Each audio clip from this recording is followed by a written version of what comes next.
The impeachment trial of President Donald Trump took center stage in Washington, D.C. this week. Regardless of what you may think of it, ink will be spilled over this in the history books.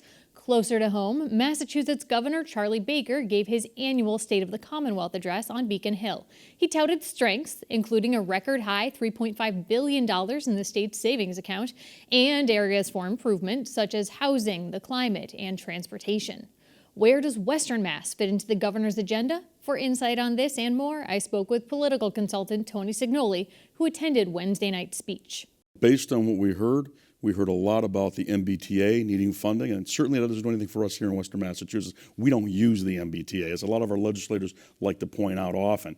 I think there's a lot of higher thought in the governor's address this week that perhaps has bearing on us. An example, the $15 or $14 million dedicated to vocational schools.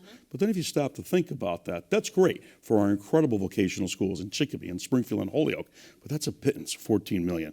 One of our, Springfield alone could probably use that. So you wonder, is that a starting point for our legislators to start to take a look at this and say, we want more, we need more? Is it a bargaining kind of a thing, you know? Yeah.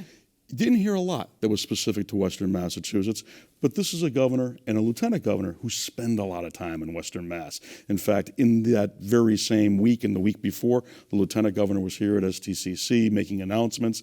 Certainly she's been around a lot, perhaps even more than we've seen of the governors in the past. So it's veiled what's there in the state of the state, but it's the bigger picture, it's the state overall, climate change. Certainly that affects us here too, but that's the loftier ambitions of the governor. How about reactions you heard from people you were there in the chamber? Were there common threads or just one or two things that stood out to you? Even more so it was after, where people get together and shoot the breeze a little bit more informally. And the next morning at a breakfast with a lot of corporate leaders from Massachusetts, they liked a lot of what they heard from the governor. But what they look at is, what was he really saying in certain instances? For an example, the Transportation Climate Initiative, great, lofty, zero emissions in Massachusetts by 2050. How do you achieve that? Right. This governor won't be governor then. The Speaker of the House, the Senate President, they won't be in their positions any longer. How do they come together to make something like that actually happen? It's great, it's cool, it's lofty, it's wonderful. A lot of those folks that were with us the morning after are concerned about climate. They're the solar folks, others, the electric car industry, which has interest in Massachusetts. They liked what they heard, but it came down to something I heard on every other aspect what the governor said. How do you pay for it? Who's paying for it? Where does it go? Even on the MBTA, kudos to the Senate President for saying, that's great that you want to spend this amount of money for basics and whatnot.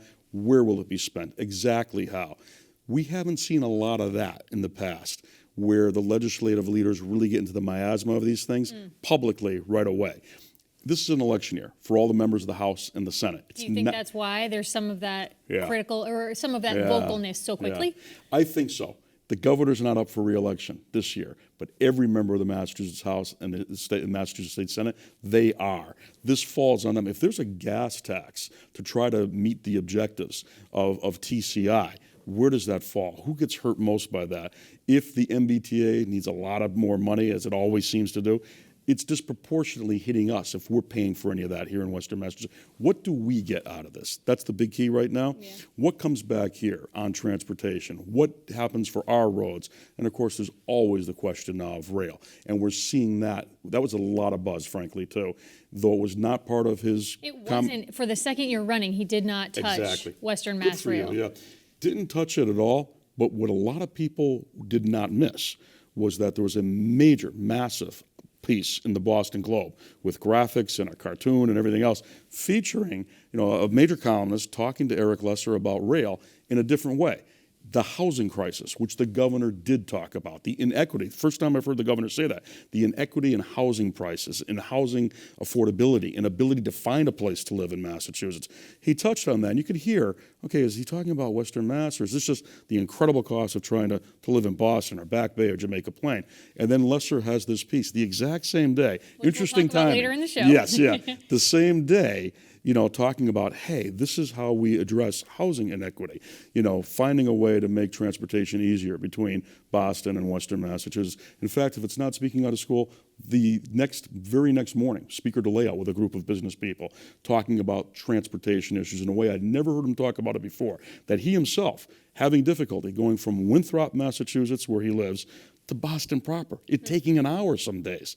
It's a whole new ballgame on transportation. Maybe that crush on Boston being hit the way they are, maybe that gets us back into the game here for Pittsfield, for Springfield, et cetera, that, hey, we're out here too, and we've got similar issues in getting in and out of Boston and, frankly, in getting around the Commonwealth. Interestingly, there were two very distinct mentions of Western Massachusetts by the governor really close off the top of the speech. One, a shout out for the Black and Latino caucus and their help in getting criminal justice reform passed. But the other long-standing problem here in Western Massachusetts, high-speed internet.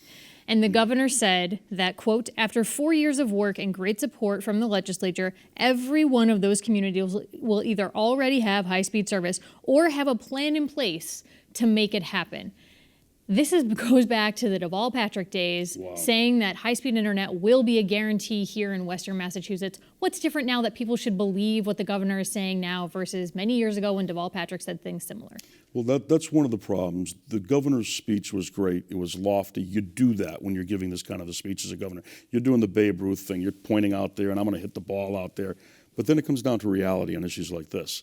If you live north of Pittsfield, you're still saying, holy smokes, I still don't have access to what most of the rest of America has, to what most of the world has. And this is a massive negative impetus upon my business, upon my school system, upon my child trying to learn.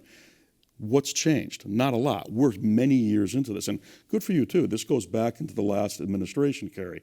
These things have not been fixed. They were promised in the first campaign. Now we're past the second campaign. Arguably, unless the governor's running for president, and that's a theory I heard from a few people, or if he's thinking about a third term, these things have got to be addressed. As much so as dealing with the state police crisis and that scandal, as dealing with the registry of motor vehicle. These are the things we look to the top, to the chief executive to deal with, to fix. And I wonder how much of that will come up this particular year. And you're right, has this changed in a great deal? If you've been waiting all this time up there in Pittsfield and Berkshire County. Probably lost your patience already. Exactly. And maybe you've left. Maybe you've moved your business. Maybe you've gone over the line to New Hampshire or over the line to New York, and maybe we've lost that business. Yeah, one thing the governor did tout was the bipartisan nature of what's happening. You know, he's a Republican governor, some would say, not a very a rhino.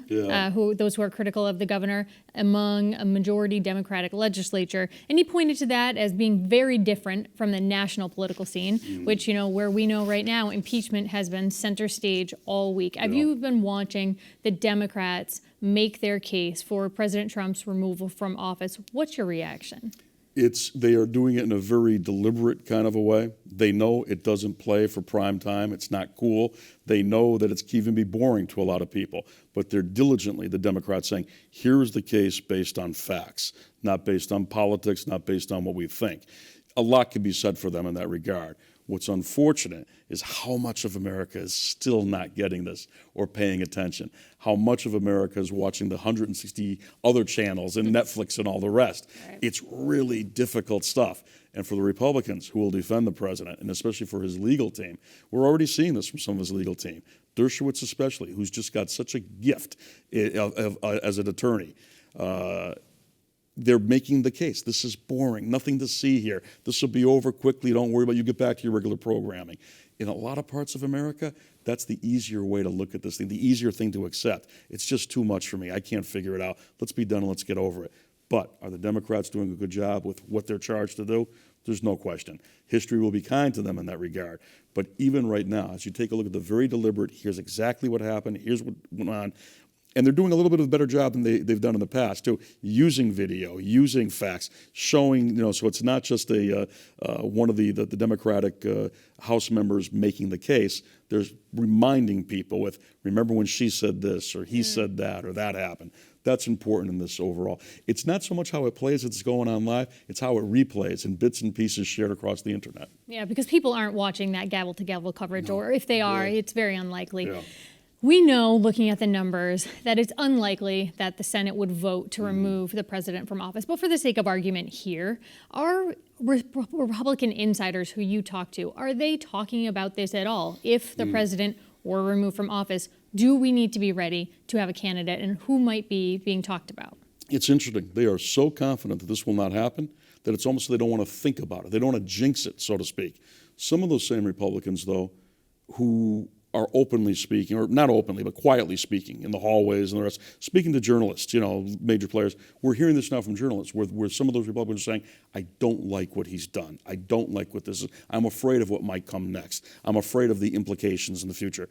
Yet that's not what they're translating onto the floor. On the floor, they're going to be in lockstep. It's a political move. Let's just get done with this and move on to the next thing. As far as someone else being ready, hearing none of that at all.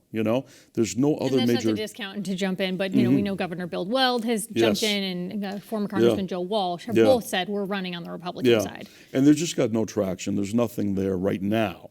If something were to happen where the president were out of the game and it's Vice President Pence who steps into the breach, certainly I think the Trump movement, the Trump players, they're going to get strongly behind Pence. I think what's happening right on the Republican side, we're hearing a lot more about 4 years down the road from now, 2024. And that's where you hear Charlie Baker's name come up on occasion now too. And we kind of wonder, was that a little bit of what we saw in this state of the state this past week? You mentioned 2024. Looking at 2020, though, this ties up senators who are running for 2020. Biden and Buttigieg are in Massachusetts today and this week, sort of rattling the cage, raising money, raising their voices. Are they taking advantage of the fact that Senators Warren and Sanders are tied up, among others, with the impeachment trial? I think they are, especially in the places where it's retail politics, New Hampshire and Iowa. They want to see it. And it's not a very forgiving electorate there, whether in the caucus or in the primary, if they don't see it, if they don't get to put hands on, eyes on. Despite the fact that the senators, Bernie Sanders, that Elizabeth Warren are tied up doing what they're charged with, doing their job, these voters still want to see them. You'll see both roar right back out there as quickly as they can. Are Biden and Buttigieg taking advantage of this? Absolutely so. If you look at Buttigieg's schedule by comparison to a few weeks ago, what had been out talking about what he would be doing this week, next week, etc., he's increased his appearances. That's the benefit of being a young, energetic guy. He can do that. And the vice president's doing the same thing, too. We're also seeing some strategic changes where it's not just looking at Iowa and New Hampshire, Nevada, the first primaries, getting ready to roar into Super Tuesday. They're moving around. They're in a lot of different places right now. That's interesting. It's the overall strategy of how do I get from where I am right now past Super Tuesday if I'm still one of the contenders.